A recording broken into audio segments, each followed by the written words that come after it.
देश के 22,000 से ज्यादा गांवों में रह रहे ऐसे 75 जनजातियां, वो 75 जनजातीय समुदाय की, प्रिमिटिव ट्राइब्स की पहचान हमारी सरकार ने की है। अब इन जनजातियों तक भारत सरकार विशेष अभियान चलाकर पहुंचने वाली है। इस महाअभियान के लिए मैं विशेष तौर पर आदरणीय राष्ट्रपति द्रौपदी मुर्मू जी का आभार व्यक्त करना चाहता हूं।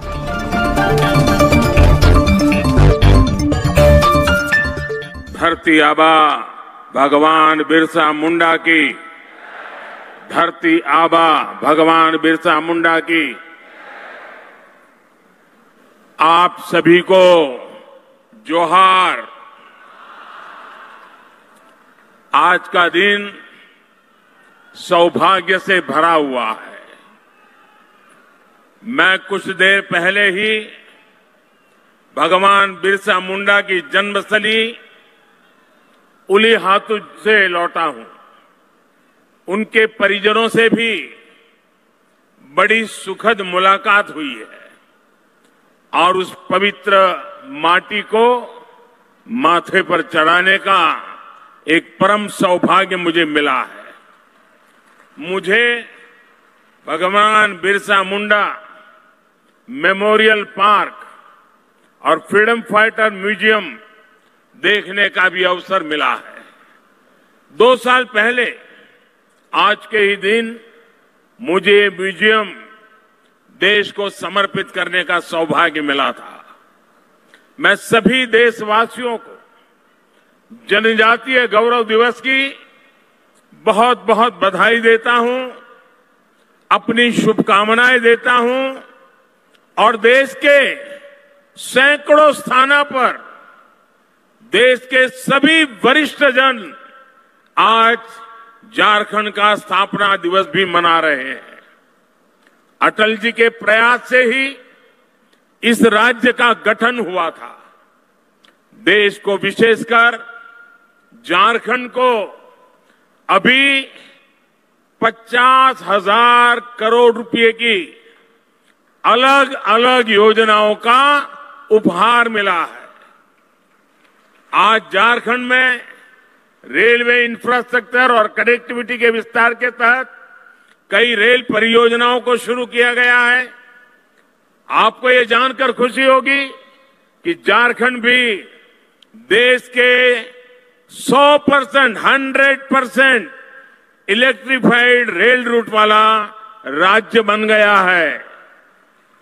इन परियोजनाओं के लिए मैं आप सभी मेरे झारखंड वासियों को बहुत सारी बधाई देता हूं।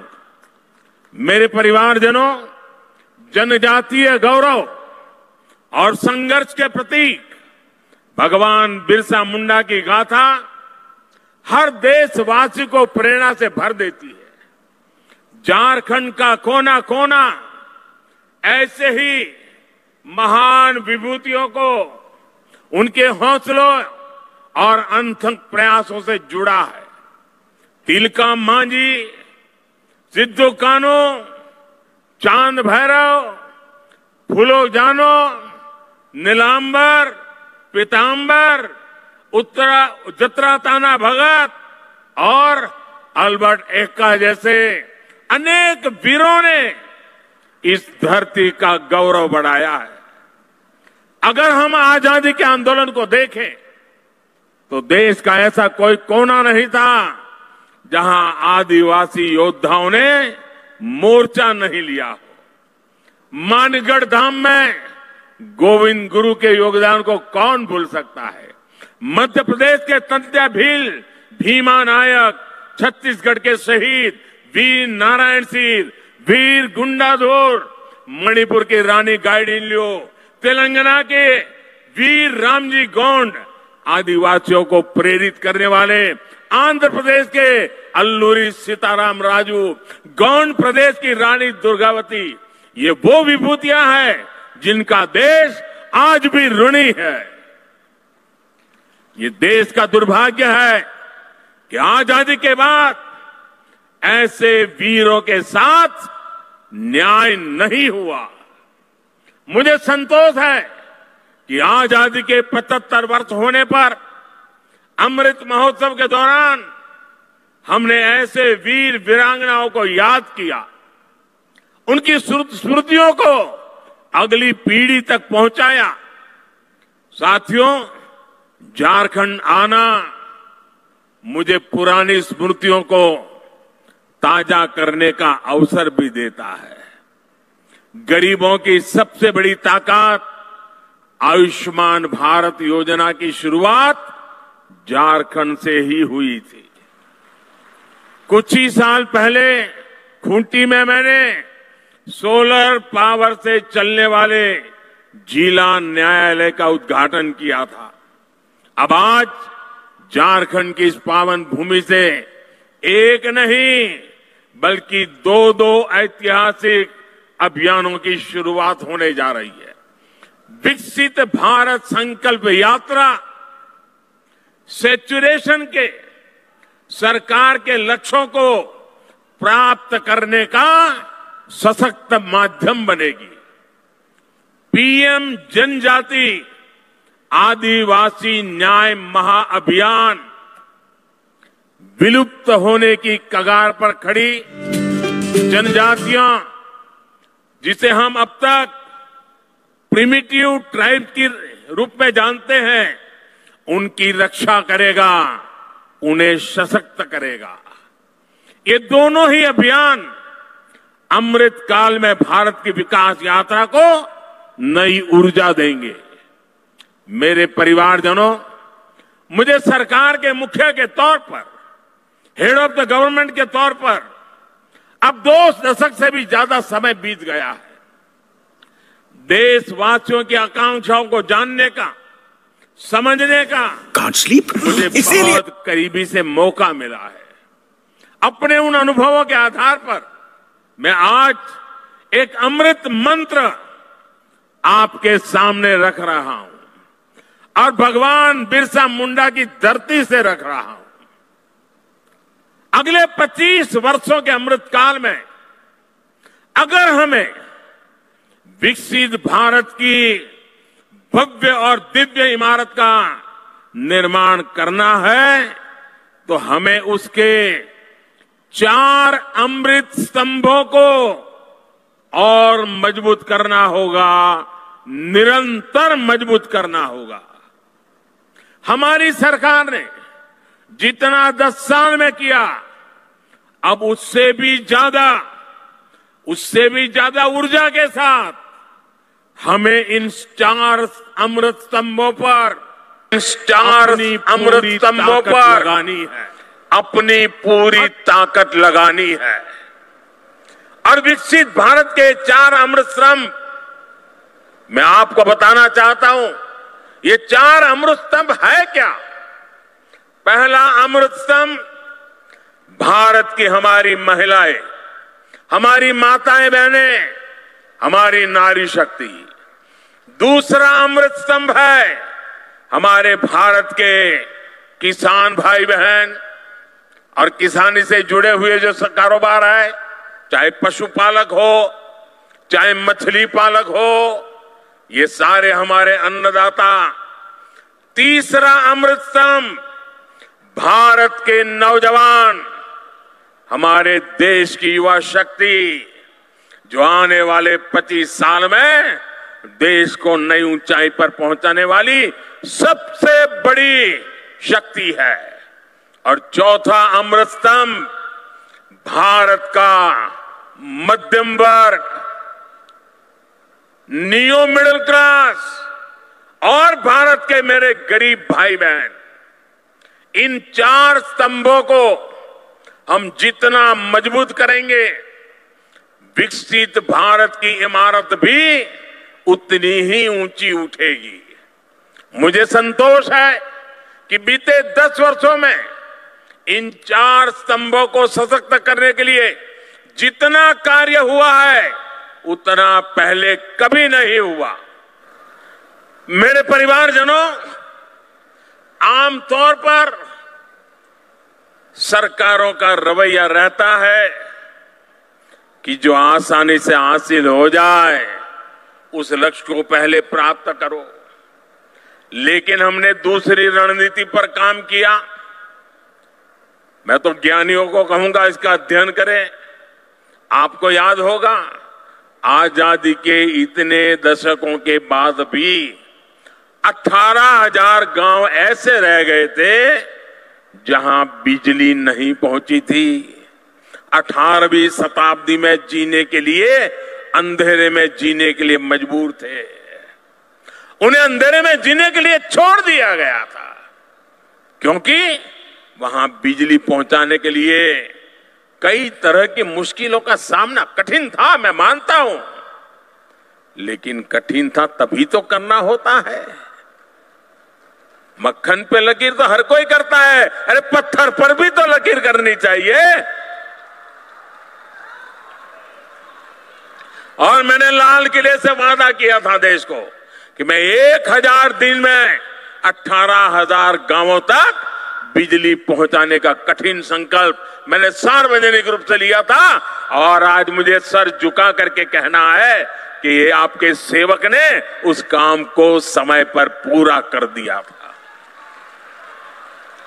साथियों, हमारे देश में 110 से ज्यादा जिले ऐसे थे जो विकास के हर पैरामीटर पर पिछड़े हुए थे, बहुत पीछे थे। इन जिलों पर पुरानी सरकारों ने थप्पा लगा दिया, ये तो पिछड़े हैं। और पहले की सरकारें बस उसकी पहचान कर ली, ये बेकार है, पिछड़े हैं, आगे कुछ नहीं हो सकता है, और सरकार सोती रही। इन जिलों में शिक्षा, स्वास्थ्य सुविधाएं दशकों से दयनीय स्थिति में थी। और संयोग देखिए कि इन्हीं पिछड़े जिलों में देश की सबसे ज्यादा मेरे आदिवासी परिवारों की जनसंख्या रहती थी। इन 110 से ज्यादा जिलों को अपने हाल पर छोड़कर भारत कभी विकसित नहीं हो सकता था। इसलिए वंचितों को वरीयता के सिद्धांत पर चलते हुए हमारी सरकार ने इन जिलों को एस्पिरेशनल डिस्ट्रिक्ट, आकांक्षी जिलों के रूप में घोषित किया। हमने इन जिलों में सरकारों को विश्वास में लेकर के सबसे होनहार अफसरों को नियुक्त करने पर जोर दिया। जिन जिलों में हम शिक्षा, स्वास्थ्य, सड़क, ऐसे अनेक विषयों पर शून्य से काम शुरू करके सफलता के नए शिखर पर पहुंच रहे हैं। यहां झारखंड में भी ये अपना खूंटी समेत ऐसे कई जिले उस सूची में है। अब आकांक्षी जिला अभियान की सफलता को आकांक्षी ब्लॉक कार्यक्रम के जरिए इसका विस्तार किया जा रहा है। मेरे परिवारजनों, दशकों तक हमारे देश में सोशल जस्टिस, सामाजिक न्याय और सेक्युलरिज्म न जाने रोज सुबह शाम इसके गीत तो बहुत गाए, बयानबाजी बहुत होती रही। सच्चा सेक्युलरिज्म तभी आता है जब देश के किसी भी नागरिक के साथ भेदभाव की सारी संभावनाएं खत्म हो जाए। सामाजिक न्याय का भरोसा तभी मिलता है जब सबको बराबरी से, समान भावना से सरकारी योजनाओं का लाभ मिले। दुर्भाग्य से आज भी बहुत से राज्यों में कई गरीब हैं जिनके पास योजनाओं की पर्याप्त जानकारी नहीं है। कई ऐसे भी गरीब हैं जो योजनाओं का लाभ लेने के लिए भाग दौड़ करने में सक्षम नहीं है। आखिर कब तक हम उन्हें उनके हाल पर छोड़े रहेंगे? इसी दर्द में से, इसी पीड़ा में से, इसी संवेदना में से ये एक सोच निर्माण हुई है और इसी सोच के साथ अब आज से विकसित भारत संकल्प यात्रा शुरू हो रही है। ये यात्रा आज 15 नवंबर भगवान बिरसा मुंडा की जन्म जयंती 15 नवंबर से शुरू करके अगले साल 26 जनवरी को तक उसको चलाया जाएगा। इस यात्रा में सरकार मिशन मोड में देश के गांव-गांव जाएगी। हर गरीब, हर वंचित को सरकारी योजनाओं का जो हकदार है, उसके हक के लिए उसको लाभार्थी बनाया जाएगा। उसको इस योजना पहुंचे उसकी व्यवस्था की जाएगी। मुझे विश्वास है कि ग्राम स्वराज अभियान की तरह ही हमें विकसित भारत संकल्प यात्रा में भी हर गांव जाकर के ऐसे हर हकदार को मिलकर के इस योजना को सफल करने का प्रण लेकर के निकलना है। और जब भगवान बिरसा की धरती से निकलते हैं तो सफलता अवश्य मिलती है।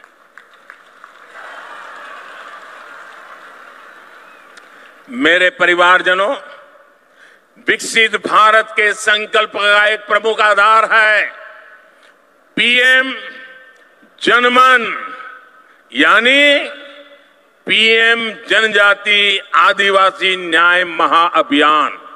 सामाजिक न्याय जनरल बातें हुई, मोदी हिम्मत करके निकला है आदिवासी न्याय अभियान को लेकर के। आजादी के बाद कई दशकों तक आदिवासी समाज को लगातार नजरअंदाज किया गया। मैं अटल जी की सरकार थी जिसने आदिवासी समाज के लिए अलग मंत्रालय बनाया, अलग से बजट बनाया। हमारी सरकार के दौरान अब आदिवासी कल्याण का बजट पहले के मुकाबले 6 गुना तक बढ़ चुका है। पीएम जनमन योजना का नाम रखा है पीएम जनमन। पीएम जनमन यानी पीएम जनजाति आदिवासी न्याय महाअभियान। इसके तहत अब हमारी सरकार उन आदिवासी भाई बहनों तक पहुंचेगी जिन तक अभी नहीं पहुंचा गया। ये वो जनजातीय समूह है, हमने कह तो दिया वो प्रिमिटिव ट्राइब्स है, जिनमें से ज्यादातर अब भी जंगलों में रहने के लिए मजबूर है। उन्होंने रेल की देखने की बात थोड़ा आवाज भी नहीं सुनी है। देश के 22,000 से ज्यादा गांवों में रह रहे ऐसे 75 जनजातियां, वो 75 जनजातीय समुदाय की प्रिमिटिव ट्राइब्स की पहचान हमारी सरकार ने की है। जैसे पिछड़ों में भी अति पिछड़े होते हैं, वैसे ही ये आदिवासियों में भी सबसे पीछे रह गए आदिवासी है। देश में इनकी संख्या लाखों में है। इन सबसे पिछड़े आदिवासियों को मूल सुविधाएं भी नहीं मिली हैं, आजादी के 75 साल के बाद भी नहीं मिली है। इस आदिवासी समाज के लोगों को कभी पक्का मकान नहीं मिला। इनकी कई पीढ़ियां में बच्चों ने स्कूल तक देखा नहीं है। इस समाज के लोगों के कौशल विकास पर ध्यान नहीं दिया गया। इसलिए अब इन जनजातियों तक भारत सरकार विशेष अभियान चलाकर पहुंचने वाली है। पहले की सरकारों ने आंकड़ों को जोड़ने का काम कर लिया। जो नजदीक हैं, जो ऊपर पहुंच चुके हैं, उन्हीं से काम करवा लेना। लेकिन मुझे सिर्फ आंकड़ों को जोड़ करके नहीं बैठना है, मुझे तो जीवन को जोड़ना है। जिंदगियों को जोड़ना है, हर जिंदगी में जान भरनी है, हर जिंदगी में नया जज्बा भरना है। इसी लक्ष्य के साथ आज पीएम जनजाति आदिवासी न्याय महाअभियान यानी पीएम जनमन, हम जनगण मन तो गाते हैं, आज मैं पीएम जनमन के साथ इस महाअभियान की शुरुआत हो रही है। इस महाअभियान पर भारत सरकार 24,000 करोड़ रुपए खर्च करने जा रही है।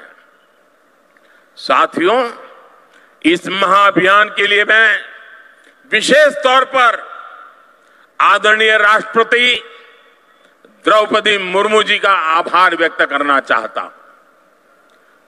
हमने अभी उनका वीडियो संदेश भी सुना है। जब वो यहां झारखंड में राज्यपाल थी और उससे पहले जब ओडिशा में भी वो मंत्री के रूप में काम करती थी, सामाजिक कार्यकर्ता के रूप में काम करती थी, तो ऐसे आखिरी छोर पर रहने वाले आदिवासी समूहों को आगे लाने के लिए वो दिन रात प्रयास करती रहती थी। राष्ट्रपति बनने के बाद भी वो राष्ट्रपति भवन में ऐसे समूहों को सम्मान के साथ बुलाती रही, उनकी समस्याओं को समझ करके उसके उपाय की चर्चा करती रही।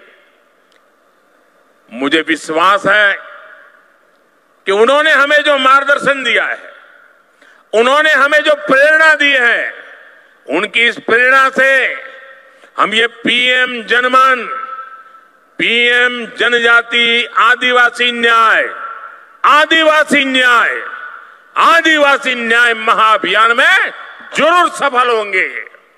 मेरे परिवारजनों, हमारी राष्ट्रपति Draupadi Murmu ji women lead development का भी प्रेरक प्रतीक है।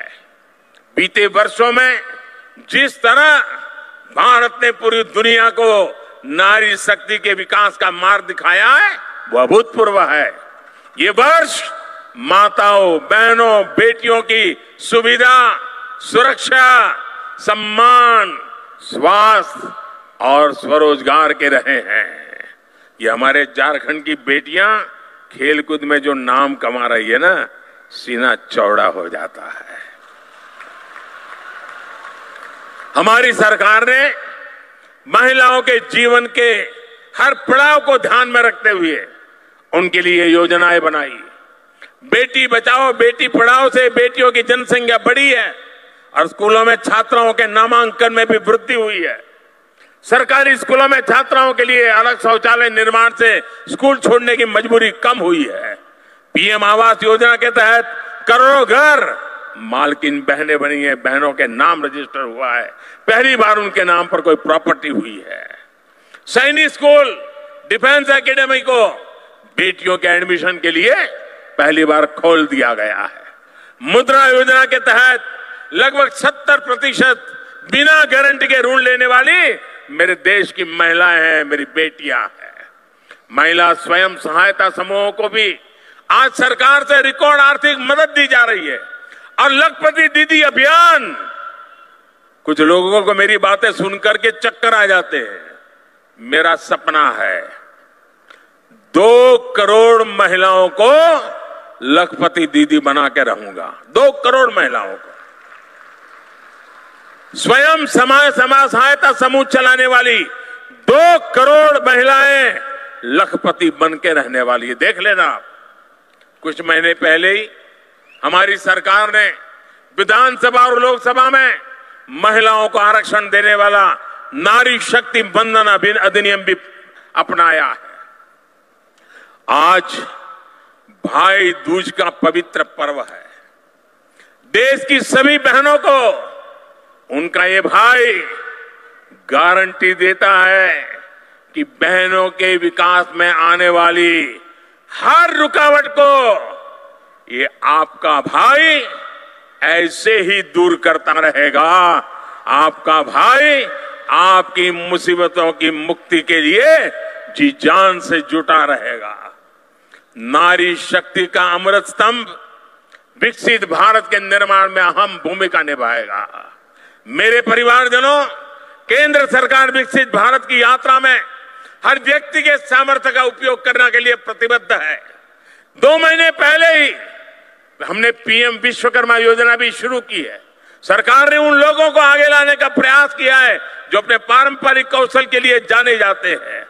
कुम्हार हो, लोहार हो, सुतार हो, सुनार हो, मालाकार हो, राजमिस्त्री हो, बढ़ई हो, अरे कपड़े धोने वाले हो, कपड़े सिलने वाले हो, जूते बनाने वाले हो, ऐसे हमारे साथी, ये हमारे विश्वकर्मा साथी, इस योजना के तहत विश्वकर्मा साथियों को आधुनिक ट्रेनिंग मिलेगी और ट्रेनिंग के दौरान उनको पैसा मिलेगा, उनको अच्छे नए औजार मिलेंगे, नई टेक्नोलॉजी मिलेगी और इस पर 13,000 करोड़ रुपए खर्च किए जाएंगे। मेरे परिवारजनों, मेरे साथ मैं कहूंगा भगवान बिरसा मुंडा, आप कहिए अमर रहे, अमर रहे। भगवान बिरसा मुंडा अमर रहे, अमर रहे। भगवान बिरसा मुंडा। दोनों हाथ ऊपर करके पूरी ताकत से बोलिए, भगवान बिरसा मुंडा, भगवान बिरसा मुंडा, भगवान बिरसा मुंडा, भगवान बिरसा मुंडा। आपका सबका बहुत बहुत धन्यवाद।